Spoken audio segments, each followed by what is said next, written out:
తెలంగాణ కుంభమేళాగా పేరొందిన సమ్మక్క సారలమ్మ జాతర మూడో రోజు అట్టహాసంగా జరుగుతోంది. మేడారం మహాజాతరకు సీఎం రేవంత్ రెడ్డి వెళ్లనున్నారు. సీఎం హోదాలో రేవంత్ రెడ్డి తొలిసారిగా మేడారం జాతరకు వెళ్లనున్నారు. ఇక తెలంగాణ గవర్నర్ తమిళిసై సౌందరరాజన్ కూడా జాతరకు వెళ్లి అమ్మవారిని దర్శించుకున్నారు. జాతరకు సంబంధించిన మరిన్ని వివరాలు మా ప్రతినిధి భాస్కర్ అందిస్తారు.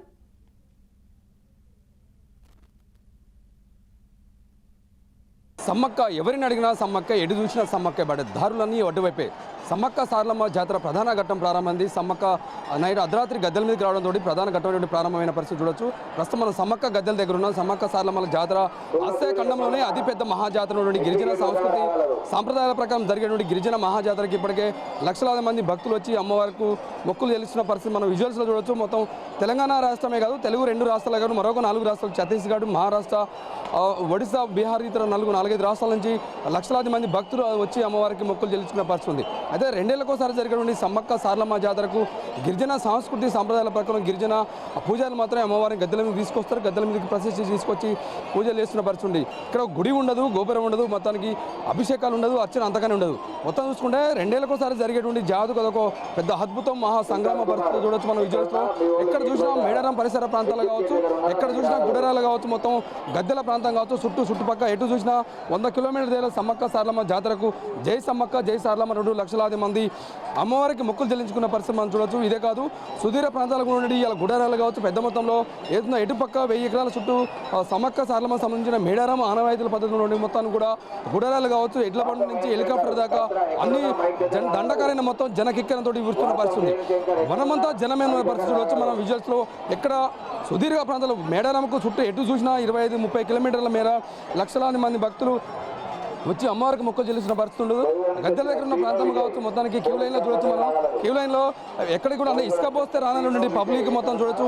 ఎన్ని క్యూ లైన్లు ఉన్నా, ఎన్ని చేసినా కూడా పెద్ద మొత్తంలో లక్షలాది మంది భక్తులు వచ్చి అమ్మవారికి మొక్కలు చెల్లిస్తున్న పరిస్థితి. ఈరోజు సీఎం వస్తుండు, తెలంగాణ రాష్ట్ర ముఖ్యమంత్రి రేవంత్ రెడ్డి వస్తున్నారు. అదేవిధంగా మరికొద్దిసేపట్లో గవర్నర్ తమిళిసై వచ్చే అవకాశం ఉందని చెప్తున్న పరిస్థితి. అదేవిధంగా మన వీఐపీలు మరొక 2-3 ఛత్తీస్గఢ్, మహారాష్ట్ర సీఎంలు కూడా వచ్చే అవకాశం ఉందని చెప్పేసి అధికారులు చెప్తున్న పరిస్థితి ఉంది. ఓవరాల్గా 15,000 మంది పోలీసు బలగాలు, అధికారులు కావచ్చు, ఇతర అన్ని శాఖల సమన్వయంతో సుమారుగా 1,00,000 మంది ఉద్యోగులు ఇక్కడ పనిచేసి 2 ఏళ్లకోసారి జరిగే జాతరని మహా అద్భుతంగా పెద్ద మొత్తంలో సక్సెస్ కావడం కోసం అన్ని తానై మంత్రి సీతక్క ఇక్కడ చూస్తున్న పరిస్థితి. అదే మరింకో విషయం ఏంటంటే గిరిజన బుడ్డి ఆదివాసీల జాతర, గిరిజన మహాజాతర సమ్మక్క సారలక్క జాతర. ఈ నేపథ్యంలోనే గిరిజన ఆదివాసీ నేపథ్యం పుట్టినటువంటి మంత్రి సీతక్క కూడా దగ్గరుండి మంత్రి ఆమె మొదటిసారిగా గవర్నమెంట్ ఉన్నటువంటి నేపథ్యంలో మంత్రి స్థాయిలో మొదటిసారిగా జాతర నిర్వహిస్తున్న పరిస్థితి. ప్రతి దగ్గర నుండి మంచినీటి సౌకర్యం కానీ ప్రతి విషయం కూడా మంత్రి సీతక్క నేతృత్వంలో జరుగుతున్న పరిస్థితి ఉండొచ్చు. అంటే 8 మంది లక్షల కోట్ల మంది భక్తులు వచ్చినా కూడా ఎవరికి ఇబ్బంది కలగకుండా మంచినీటి సౌకర్యం కావచ్చు, ఇతర ఏ సౌకర్యం కూడా ఎంతమందికి వచ్చినా సమ్మక్క అంటే నిరుపేదలు కావచ్చు, వీఐపీలైనా వీవీఐపీలైనా ఎవరు వచ్చినా ప్రతి ఒక్కరికి సమ్మక్క దర్శనం కలిగే విధంగా ప్రభుత్వం అన్ని ఏర్పాట్లు తీసుకున్న పరిస్థితి ఉండేది. ఆ నేపథ్యంలోనే ఇక్కడ ప్రధానంగా నుండి సుదీర్ఘ ప్రాంతాల నుంచి ఇక్కడ తెలంగాణ రాష్ట్రమే కాదు, మరో 2 రాష్ట్రాలు, తెలుగు 2 రాష్ట్రాలు కాకుండా అదనంగా 6-7 రాష్ట్రాల నుంచి వచ్చిన భక్తులు కాలినడక నుంచి ఎడ్ల బండి వరకు, ఎడ్ల బండి నుంచి హెలికాప్టర్ వరకు కూడా ఎంతో దూరం చేస్తున్న ప్రయాసాలు. సుదీర ప్రాంతాల నుంచి ప్రయాసపడకుండా అమ్మవారికి జై సమ్మక్క అండి నెత్తిన అమ్మవారికి ప్రస్తుతంగా భావించే బెల్లాన్ని నెత్తిన పెట్టుకుని అమ్మవారికి మొక్కులు చెల్లిస్తే పరిస్థితి చూడొచ్చు. ఎక్కడ చూసినా దండకరైన మొత్తం జన కిక్కెరతో కిక్కిస్తున్న పరిస్థితి. వనమంతా జనమైన పరిస్థితి ఉండి మొత్తం లక్షల మంది ఎక్కడ చూసినా చెట్టుకు పుట్టకు మొత్తానికి మనం చూడొచ్చు. ఎక్కడికి ప్రశాంతంగా అమ్మవారికి లక్షలాది మంది భక్తులు వచ్చినా కూడా ప్రశాంతంగా అమ్మవారిని దర్శనం చేసుకునే పరిస్థితి ఉండదు. మొత్తం ఎలాంటి ఇబ్బంది కలగకుండా కోట్లాది మంది భక్తులు ఈసారి తెలంగాణ రాష్ట్ర ప్రభుత్వం అదనంగా ఫ్రీ బస్సులు ఇచ్చింది కాబట్టి మహిళలకు గతంలో 1.5 పైకి భక్తులు వచ్చే అవకాశం ఉంది. ఈసారి మరొక కోటి మంది భక్తులు వచ్చి అమ్మవారికి మొక్కులు చెల్లిస్తున్న పరిస్థితి ఉంది. సుమారుగా ఈసారి జాతరకు 2 కోట్లు దాటే పైకి చిలుకుందని చెప్పేసి అధికారులు అంచనా వేస్తున్న పరిస్థితి. వీళ్ళకి పోలీసు బలగాలు కావచ్చు, ఇలా ఇప్పటికే లక్షలాది మంది పోలీసులు ఇక్కడ పనిచేస్తున్న పరిస్థితి.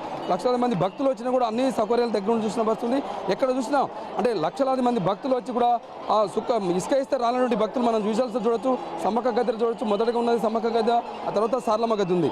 గద్దెల దగ్గర చూడొచ్చు మనం ఇసుక పోస్తే రాళ్ళ నుండి మంది కిక్కిరిసి పోస్తున్న పరిస్థితి. మొత్తానికైతే ఇవాళ సమ్మక్క సారలమ్మ అందరూ మన దేవతలు మొత్తం గద్దెల మీద ఉన్నారు. ఇవాళ ప్రధానంగా పూజలు చెల్లిస్తారు, మొక్కులు చెల్లించిన తర్వాత రేపు తిరిగి సాయంత్రం వరకు కూడా భక్తులు మొక్కులు చెల్లించుకుంటారు. చెక్కులు చెల్లించిన తర్వాత మళ్ళీ సాయంత్రం తిరిగి వన దేవతలు మళ్ళీ వన ప్రవేశం చేసే అవకాశం ఉంది. ఈ మొత్తం దీనికి సంబంధించి 4 రోడ్ల తంతు 21 నుంచి మదనంగా జాతర మొదలవుతే 21 సార్లమ్మ, పటిద్దరాజు, గోవిందరాజు, జంపన్న గద్దెలకు చేరుకుంటారు. ఆ తర్వాత 22 సాయంత్రం సమ్మక్క గద్దెలకు వస్తుంది. సమ్మక్క గద్దెలకు వచ్చిన తర్వాత ప్రధాన ఘట్టం ప్రారంభమవుతుంది. ఇవాళ భక్తులు ఇవాళ మొక్కులు చెల్లిస్తారు. అమ్మవారికి ఏదుందో సారే, సీర, కుంకుమ, పసుపు, కుంకుమ, బెల్లంని బంగారంగా ప్రసాదించే బెల్లాన్ని అమ్మవారికి మొక్కులు చెప్తారు. మొక్కులు చెప్పిన తర్వాత ఇవాళ పూర్తిస్థాయిలో మొక్కులు జరుగుతుంది. మరో రేపు కూడా సాయంత్రం వరకు భక్తులు మొక్కులు చెప్తారు. తర్వాత తిరిగి వనదేవతలు మళ్ళీ వనప్రవేశం చేసే అవకాశం ఉంది. మొత్తానికి ఎక్కడ కూడా ఇబ్బంది కలగకుండా లక్షలాది మంది భక్తులు వచ్చినా కూడా మొత్తం సుదీర్ఘ ప్రాంతాల చుట్టూ 50 కిలోమీటర్ దూరం వనం మొత్తం జనమైన పరిస్థితుంది. కింకరాలైన మొత్తం భక్తులతో కిటకిటలాడుతున్న పరిస్థితుంది. 2 నెలలకోసారి జరిగే జాతర మొత్తం పూర్తి స్థాయిలో ఇబ్బంది కలగకుండా సుమారుగా 2 కోట్ల మంది భక్తులు వచ్చి అమ్మవారిని దర్శించుకొని సమ్మక్క సారలమ్మలకు వనదేవతలకు మొక్కులు అప్పచెప్పే పరిస్థితి మనం చూస్తున్నాం. ఇది మేడారం నుంచి వీడియో జర్నలిస్ట్ రాముతో భాస్కర్, బీఆర్కే న్యూస్, మేడారం నుంచి.